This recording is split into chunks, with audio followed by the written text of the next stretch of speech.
Hey guys, welcome back to the channel. Today we're going to be talking about tuning. Specifically, we're going to be tuning the Sonic. Pretty excited about that. And if you don't know what a tune is, we're going to be talking about that. And we're going to talk about how you can do it. And the most important question, is it worth it? Let's get right into it. So, what is a tune? A tune basically is just the factory programming that is on your car's computer. From 1996 forward, all cars had a OBD2 port, and hence they had some sort of onboard system, a computer. And nowadays, those computers can be extremely complex. Back in those days when it first started, they maybe controlled a few things, but nowadays they're controlling when your transmission shifts, your engine timing, your air-fuel ratios, getting a bunch of data from all the sensors that are in your cars nowadays to make your engine run smoothly and efficiently the best way possible. And smoothly and efficiently usually means the best fuel economy, and that's how it comes from the factory, to give you the best fuel economy, so that way, your trusty Sonic or whatever car you have is able to just get you around, and there isn't a focus on performance. So they tend to be a bit conservative, and there is room to mess with it a bit and to get more power without even having to do any bolt-on modifications. So how do you do a tune? So there's a couple different ways, and some of them are definitely better than others. One of the ways is you actually just take it straight to a dyno or a tuning shop, and they'll put it on the dyno, which, if you don't know what a dyno is, it's basically this machine where you're able to put your car in there, and it simulates road driving conditions, but you're able to keep your car stationary. Pretty cool. And with that option, they'll hook your car up to their computer, and they'll be able to change everything as the car is on the dyno. And this method probably, I would say, is the best, but there is another method which is pretty similar and gets the same results. The other method is a mail order tune. These ones are not always the best, and there's a reason for that. So a mail order tune is a tune from a tuning company. They mail you a file and usually some sort of interface.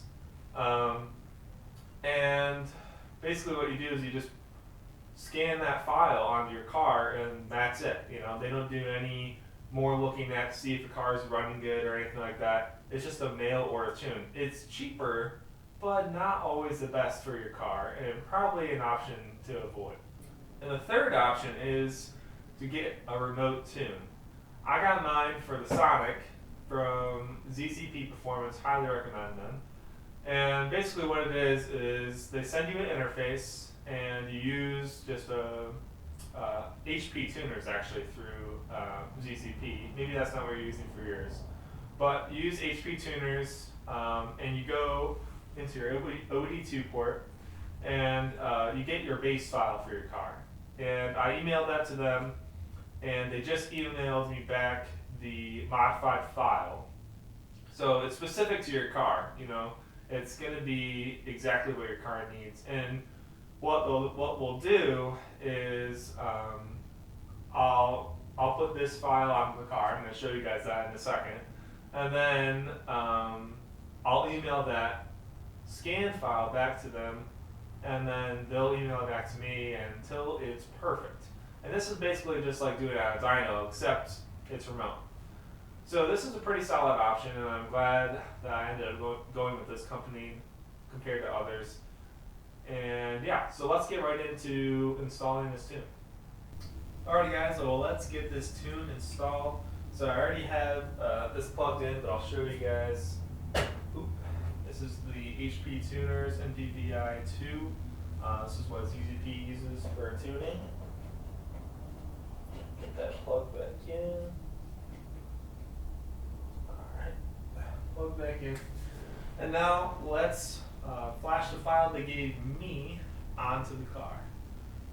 So let me get this on my laptop.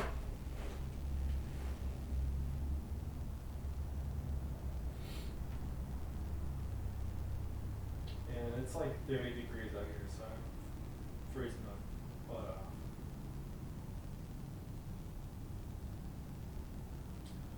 So I gotta open up HP Tuners to the editor.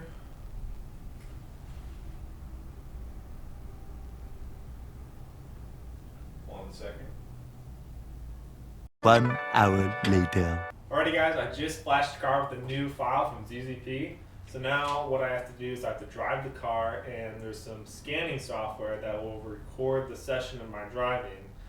And then I'll send that file to them, and then they'll make further changes till it's perfect. So I'm gonna be about to go drive this, see how it feels.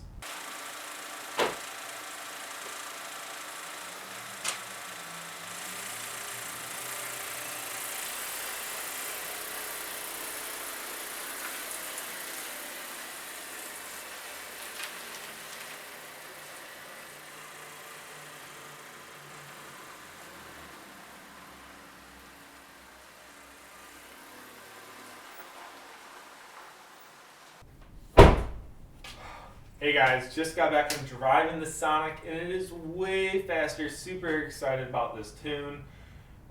Two things to notice right off the bat is one, my engine light was gone for my P0420 code from doing the catless downpipe. So that's gone, so that's nice, not having that lighting up my dash anymore unnecessarily.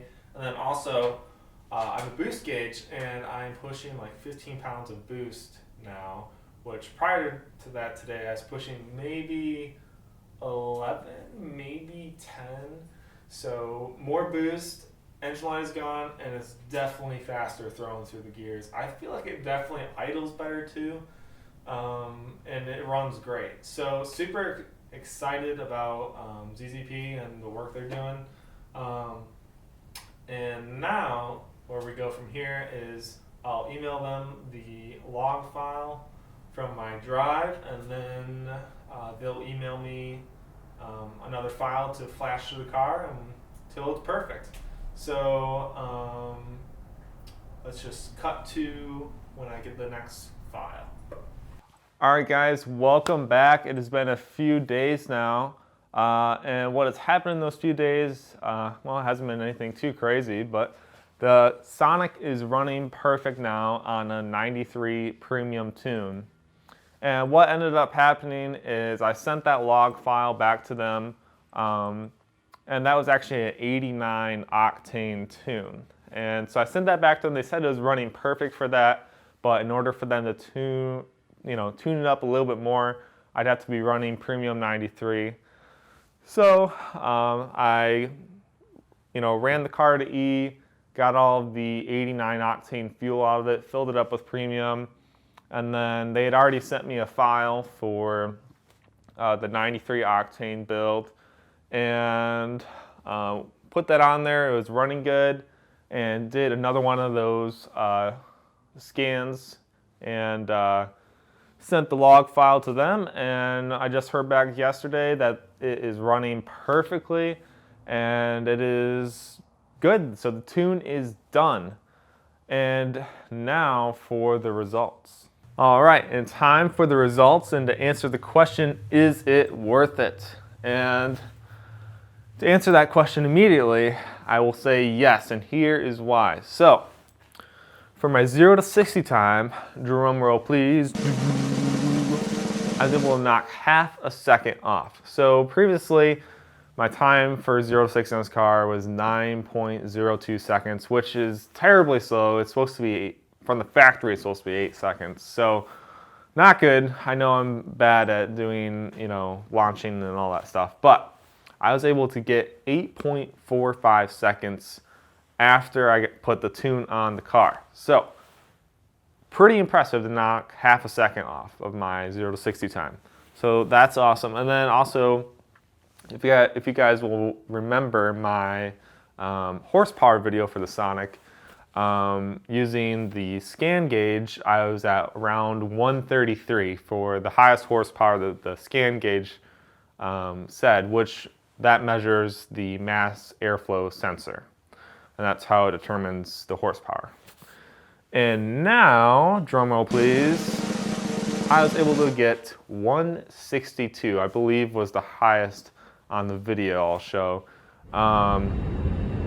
But yeah, so 162, so a huge gain in horsepower, roughly, 30. I mean, that's crazy. Now, if that's actually the real numbers, I'm not sure. On ZZP's website, they advertise about a 22 gain in WHP and about a 40 foot-pounds of torque gain. So pretty impressive. Super happy with ZZP and doing the tune. Definitely worth it for the amount of money it is. I did get it on Black Friday, so I did get a lower price. But even just working with the company, definitely still worth it. And another thing that really makes it really nice is being able to use the interface. And once you go back and forth with ZZP, you're able to have a couple different tunes that you can switch out with the interface. So like I still have my stock file, so if I ever want to go back to stock, I can flash it real quick. Or if I want to switch back to 89, I can flash it real quick, or put the 93 tune on there, which is what's on there right now. But so super convenient. I think actually I probably will go back to the 89 tune just to have something that's a little bit more affordable, but still really fun. So I think that's probably what I will do. Some things that might not make it worth it is if you use a company that's not as reputable, you don't know if they're going to make your car super unreliable, and you don't want that. So make sure you go with somebody or the company that is going to be really reputable, and they're not going to cause damage to your car just for sake of performance. So yeah, that about wraps up this video. Thank you for watching. Please like and subscribe. That helps me out a ton. And yeah, I'll see you guys next week. See ya.